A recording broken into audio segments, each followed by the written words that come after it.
سونے کے آداب کا بیان چل رہا ہے۔ اب تک متعدد آداب بیان ہو چکے ہیں۔ نمبر 13، تہجد کی نیت کر کر سونا، یعنی سوتے وقت یہ نیت کر لینی چاہیے کہ میں انشاءاللہ تہجد میں اٹھوں گا۔ اس کا بڑا فائدہ ہے۔ چنانچہ امام نسائی رحمۃ اللہ علیہ نے اپنی سنن نسائی میں روایت نقل فرمائی ہے کہ جناب نبی کریم صلی اللہ علیہ وسلم نے ارشاد فرمایا، من اتا فراشہ وهو ينوي ان يقوم يصلي من الليل فغلبته عينه حتى يصبح كتب له ما نوى وكان نومه صدقة عليه من ربه۔ جناب نبی کریم صلی اللہ علیہ وسلم نے ارشاد فرمایا کہ جو شخص بستر پر آئے اور اس کی نیت رات کو اٹھ کر عبادت کرنے کی تھی مگر نیند اس پر غالب آ گئی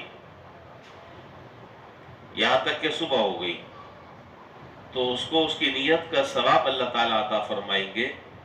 یعنی اگر رات کو یہ نیت کر کر سوئے تھے کہ میں تہجد میں اٹھوں گا اور آنکھ نہیں کھلی باوجود تمام تر انتظامات کرنے کے، تو اللہ تعالیٰ نیت کے مطابق ثواب عطا فرمائیں گے، تہجد کا سارا ثواب ملے گا، اور نیند جو ہے وہ اس کے رب کی طرف سے اس پر ایک مزید انعام ہے۔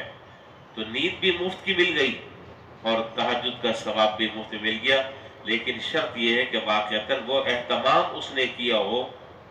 اللہ تعالیٰ کو تو دھوکہ نہیں دیا جا سکتا، اللہ تعالیٰ کو دھوکہ نہیں دیا جا سکتا۔ واقعتاً اٹھنے کا ارادہ بھی ہو اور اس کے اٹھنے کا مناسب حال انتظام بھی ہو، اور پھر ایک الگ بات ہے کہ آنکھ نہیں کھلی تو انشاءاللہ وہ آدمی تہجد کے ثواب سے محروم نہیں رہا۔ اسی طریقے سے حدیث میں جو دعائیں مسنون ہیں انہیں پڑھ کر سونا چاہیے۔ بہت ساری دعائیں ہیں مسنون، لیکن بہرحال ایک عام آدمی کے لیے بظاہر وہ دعائیں یاد کرنا دراصل مشکل ہے، لیکن وہ ایک عام سی دعا ہے، وہ تو ہر مسلمان کو معلوم ہے کہ سوتے وقت دعا پڑھتے ہیں، اللہم بسمک اموت واحیا، یہ دعا پڑھ لیں۔ لیکن اس کے ساتھ ساتھ آگے کچھ اور قرآن کریم کی آیتیں ہیں۔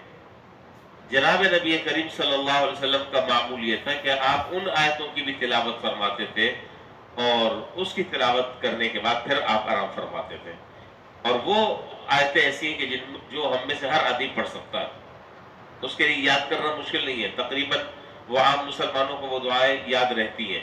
مثلا آیت الکرسی پڑھ کر سونا، آیت الکرسی پڑھ کر سونا۔ چنانچہ روایت میں ہے کہ ایک مرتبہ شیطان حضرت ابو ہریرہ رضی اللہ تعالیٰ عنہ کے پاس آیا، شیطان حضرت ابو ہریرہ رضی اللہ تعالیٰ عنہ کے پاس آیا اور ان سے کہنے لگا کہ جب تم سونے کے لیے لیٹنے لگو تو آیت الکرسی پڑھ لیا کرو۔ شیطان یہ کہہ رہا ہے کہ جب تم سونے لگو تو آیت الکرسی پڑھ کر سویا کرو، اس کی برکت سے صبح تک اللہ تعالیٰ کی طرف سے ایک حفاظت کرنے والا فرشتہ تمہارے لیے مقرر ہو جائے گا جو پوری رات تمہاری حفاظت کرے گا، اور کوئی شیطان صبح تک تمہارے قریب نہ بھٹکے گا۔ حضرت ابو ہریرہ رضی اللہ تعالیٰ عنہ نے جب جناب نبی کریم صلی اللہ علیہ وسلم کو اس کی اطلاع دی، آپ نے فرمایا کہ اس نے بات تو صحیح کی ہے مگر ہے وہ جھوٹا۔ آپ نے فرمایا کہ بات تو اس نے صحیح کی ہے لیکن ہے وہ جھوٹا، شیطان تو جھوٹا آدمی، لیکن یہ جو بات کی یہ بات درست کی ہے۔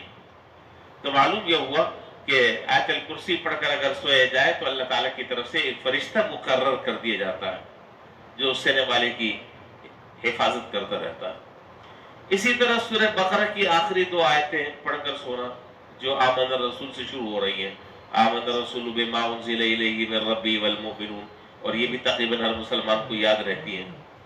سورہ کافرون پڑھ کر سونا، سورہ اخلاص پڑھنا، سورہ اور معوذتین پڑھ کر سونا، اور خاص طور پر معوذتین، یہ آخری جو قرآن کریم کی جو دو صورتیں ہیں، سورہ فلق اور سورہ ناس، اس کو معوذتین کہتے ہیں، اور ان کو پڑھ کر اپنے ہاتھوں پر دم کرے اور دم کر کر پورے جسم پر اپنا ہاتھ پھیر لے جہاں تک کہ ہاتھ جسم پر جاتا ہے.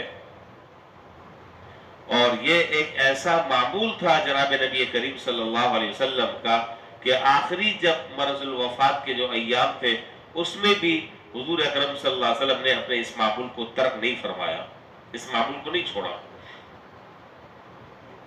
اسی طرح سورہ الف لام میم سجدہ، سورہ بنی اسرائیل، اور خاص طور پر مسبحات، یعنی وہ صورتیں، مسبحات ان صورتوں کو کہتے ہیں جو سبح سے شروع ہوتی ہیں، یا یسبح سے شروع ہوتی ہیں، ان کو مسبحات کہتے ہیں.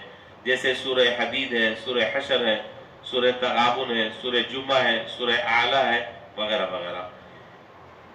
یہ ساری کی ساری دعائیں جو ہیں جناب نبی کریم صلی اللہ علیہ وسلم یہ قرآن کریم کی آیتیں، یہ صورتیں تلاوت فرما کر آپ آرام کرتے تھے. اگر ان تمام کی تمام صورتوں کو اگر ایک جگہ جمع کر دیا جائے اور آیتوں کو پڑھا ایک جگہ لکھ دیا جائے اور احادیث میں جو دعائیں منقول ہیں ان کو لکھ دیا جائے تو ایک بہت بڑا وقت اس کے لیے درکار ہے. لیکن بہرحال جتنا ہم کر سکتے ہیں اتنا تو ہمیں کرنا چاہیے. اور خاص طور پہ سورہ ملک پڑھ کر سونا. حدیث میں ہے کہ اس سورہ ملک کے پڑھنے سے اللہ تعالیٰ قبر کے عذاب سے حفاظت فرماتے ہیں. اور یہ سورہ ملک جو ہے مرنے والے کی قیامت کے دن اللہ تعالیٰ سے شفاعت کروا کر چھوڑتی ہے. یہ سورت اللہ تعالیٰ سے شفاعت کرواتی ہے اور شفاعت کروا کر چھوڑتی ہے، ورنہ اللہ تعالیٰ سے جھگڑا کرتی ہے کہ اس کی یہ تو بخشش کر دیں یا مجھے اپنے قرآن سے الگ کر دیں. یعنی اس سورت کو اپنے اوپر اتنا ناز ہے کہ اللہ تعالیٰ سے جھگڑا کرتی ہے کہ اس پڑھنے والے کی یہ تو بخشش کر دیں، اور اگر آپ بخشش نہیں کرتے تو مجھے اپنے قرآن سے الگ کر دیں. چنانچہ اللہ تعالیٰ اس کی بخشش فرما دیتے ہیں. تو بھائی یہ ساری چیزیں جو ہیں وہ پڑھنے کی ہے. ہمیں اپنی روٹین چینج کرنی چاہیے، اپنا معمول چینج کرنا چاہیے. اور میں یہ بات بار بار بتا رہا ہوں، مختلف طریقوں سے بتلا رہا ہوں اور مختلف تعبیرات کر کر بات کو سمجھا رہا ہوں کہ اگر اپنی زندگی کو اس طریقے سے ڈھال لیا جائے اور ان اعمال کا اگر پابند بنا لیا جائے تو انشاءاللہ یہ سارا کا سارا سونا ہمارے لیے عبادت ہو. اب ہم جب سوتے تو ہم لوگ بھی ہیں، آپ بھی سوتے ہیں، ہم بھی سوتے ہیں، لیکن ہمارا سونے کے وقت کیا معمول ہے؟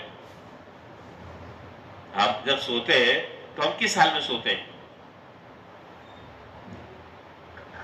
بتائے نا، صحیح بات بتا رہے ہیں. ہم جب سوتے ہیں، میں بہت معذرت کے ساتھ، اور حقیقت ہے یہ بات، جب ہم سوتے ہیں تو ہمارے ہاتھ میں موبائل ہوتا ہے، ہم واٹس ایپ چیک کر رہے ہوتے ہیں، فیس بک چلا رہے ہوتے ہیں، یوٹیوب میں کچھ دیکھ رہے ہوتے ہیں، اور پتہ نہیں کیا کیا. اگر اس کو ایک طرف کر دیا جائے اور ان سارے معمولات کو اگر اپنا لیا جائے تو نیند بھی آئے گی اللہ تعالیٰ. اور یہ باتیں ساری پہلے گزر چکی ہے، باوضو ہو کر سونا، مسواک کر کر سونا، وغیرہ وغیرہ، یہ ساری باتیں ہو چکی ہیں. اگر اس ترتیب سے اگر آدمی سو جائے جو ترتیب جناب نبی کریم صلی اللہ علیہ وسلم نے تلقین فرمائی ہے تو کتنا فائدہ ہے دنیا میں بھی اور آخرت میں بھی. اللہ تعالیٰ مغفرت بھی فرما دیں گے.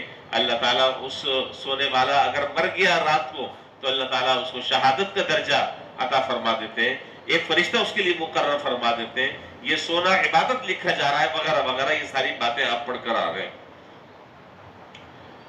اچھا جی، یہ تو ساری صورتیں ہیں، ان صورتوں کو پڑھ کر سونا چاہیے. اب آگے جو ہے جو آداب آ رہے ہیں ان کا تعلق اس بات سے ہے کہ جناب نبی کریم صلی اللہ علیہ وسلم کس کروٹ پر سوتے تھے اور آپ کے سونے کی کیا ہیئت ہوا کرتی تھی. وہ بات انشاءاللہ پھر ہم کل بتائیں گے. اللہ تعالیٰ ان باتوں پر ہمیں عمل کرنے کی توفیق